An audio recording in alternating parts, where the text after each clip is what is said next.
And one of the great things about human species is that we have this remarkable organ, the brain. La tête dans le cerveau. Biologie, cervelle, synapses, neurosciences, physique. The human brain really is the most unique gift of our species. Avec Christophe Rodeau. Un simple discours empathique au contact d'une personne souffrant permettrait de soulager sa douleur. La tête dans le cerveau.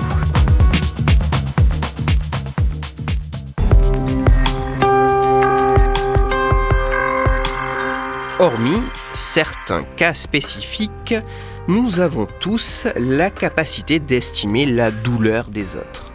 Cette capacité est plus largement la possibilité de reconnaître et de comprendre les sentiments et les émotions de l'autre définissent en partie le concept d'empathie.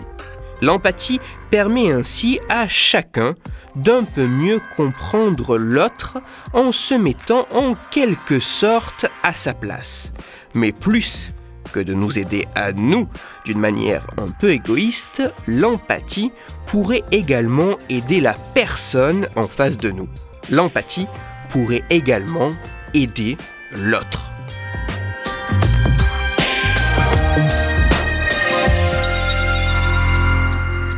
Et si manifester de l'empathie pour une personne souffrant permettait d'atténuer sa douleur? C'est en partie afin d'essayer de tester cette idée, mais aussi pour mieux comprendre ce qu'il se passe dans le cerveau de la personne recevant un réconfort empathique qu'une équipe de recherche française a réalisé récemment une étude publiée dans la revue Scientific Reports. Au cours de ces travaux, 30 participants ont été soumis à une expérience douloureuse alors qu'ils se trouvaient dans une machine IRM mesurant indirectement leur activité cérébrale.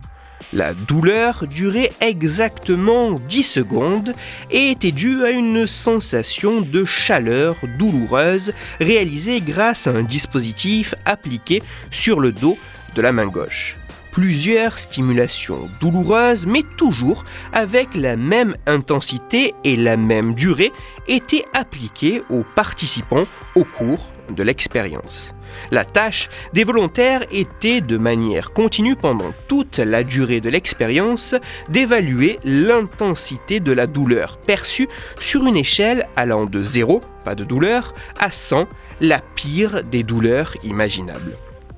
En plus de cela, pendant l'ensemble de l'expérience, les participants pensaient entendre de manière totalement fortuite le discours des personnes dans la salle de contrôle de la machine IRM. Les scientifiques faisaient croire que le discours entendu était retransmis par erreur dans le casque des participants. Mais en réalité, cela faisait totalement partie de l'expérience. Sans que le participant s'en doute, le discours entendu était en réalité un enregistrement réalisé par des comédiens jouant une scène. Cette scène pouvait contenir soit des éléments de conversation neutres, ne parlant pas spécifiquement du patient ou de ce qu'il était en train de vivre, soit des éléments empathiques, où le patient était plein face à sa douleur, soit des éléments non empathiques allant jusqu'à railler la douleur que pouvait ressentir le volontaire. Si je résume, en appliquant une stimulation provoquant une douleur, le but des chercheurs était de mesurer l'évolution à la fois de la perception douloureuse et de l'activité cérébrale, ceci pendant que le participant était confronté à une discussion neutre, empathique ou non empathique. Les résultats de cette expérience sont assez impressionnants.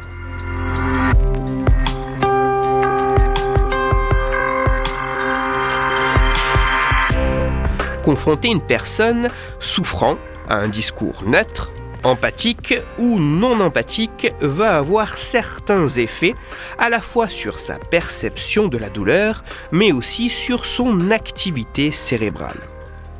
lorsque le volontaire est au contact d'un discours empathique, plaignant sa situation et sa douleur, sa perception de la douleur va en moyenne être plus faible comparée à ce qu'il se passe lorsque la conversation entendue est neutre ou non empathique.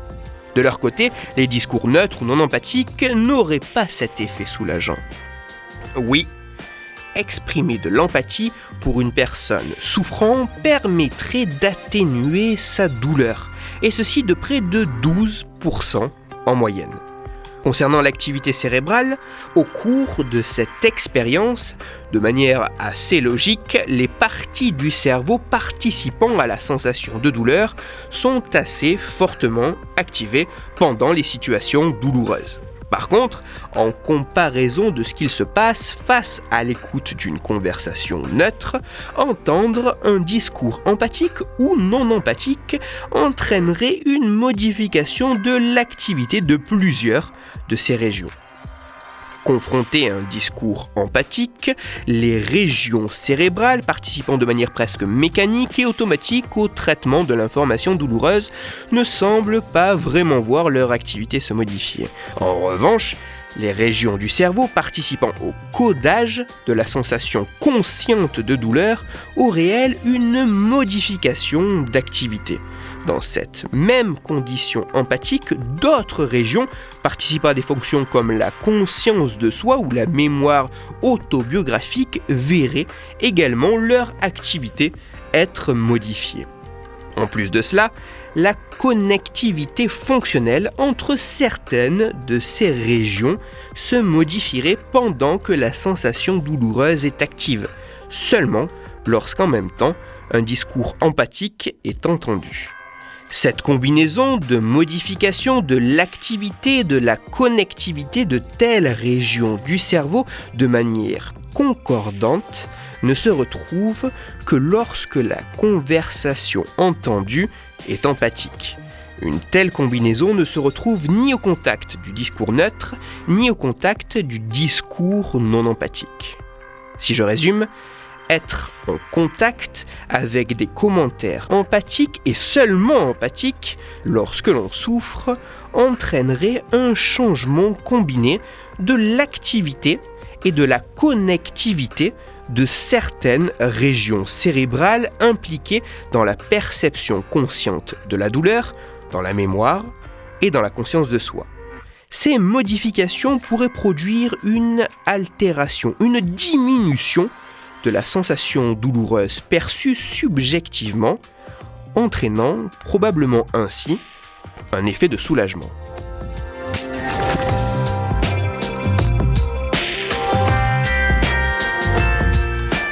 En conclusion, plus que de simples mots, avoir un discours empathique pour une personne souffrant, au-delà de faire preuve de compassion, pourrait réellement avoir un impact à la fois sur l'activité cérébrale et sur la perception de la douleur. Même si de tels résultats doivent encore être répliqués et dans la mesure du possible éthiquement rapprochés d'un contexte moins artificiel et plus proche de situations réelles, oui, il semblerait qu'exprimer de l'empathie pour une personne souffrant puisse soulager sa douleur. Quelques mots, ce n'est pas grand-chose. Et pourtant, cela pourrait, dans certains cas, avoir un pouvoir assez impressionnant. Toutes les références de ma chronique se trouveront sur mon site, Cerveau en argot. L'étude que j'ai présentée aujourd'hui est bien plus complète et complexe que ce que j'ai pu exposer. Si vous en avez la possibilité, n'hésitez pas à y jeter un œil, d'autant plus que l'article est disponible librement en ligne. Pour approfondir la chronique d'aujourd'hui, je vous renvoie vers le communiqué de presse décrivant cette étude qui est disponible sur Internet. Ce communiqué a pour titre « Douleur, comment l'empathie soulage ». Il est écrit par l'Institut national de la santé et de la recherche médicale, l'INSERM, et il est à lire sur le site inserm.fr. Pour discuter science et cerveau, vous pouvez me retrouver sur Twitter, @Christophe_Rodo, R-O-D-O, sur la page Facebook de La Tête dans le Cerveau et sur mon blog Cerveau en argot. Je vous rappelle que si vous Auditeurs, vous avez des questions ou des sujets dont vous voudriez que je parle, n'hésitez pas à me le faire savoir directement sur mon compte Twitter, sur la page Facebook ou par mail à l'adresse latettedanslecerveau@gmail.com et j'essaierai d'y répondre dans une future chronique.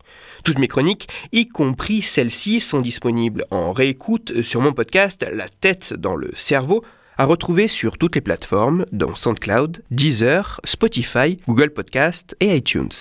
Même si mes mots n'ont pas directement eu de pouvoir apaisant, j'espère que vous avez pris autant de plaisir à écouter que moi à écrire et partager semaine après semaine ces chroniques autour du cerveau. C'est avec cet épisode que la saison 3 de La tête dans le cerveau se termine. Oui, La tête dans le cerveau se termine pour cette saison, mais pour mieux revenir dans quelques semaines pour une 4e saison.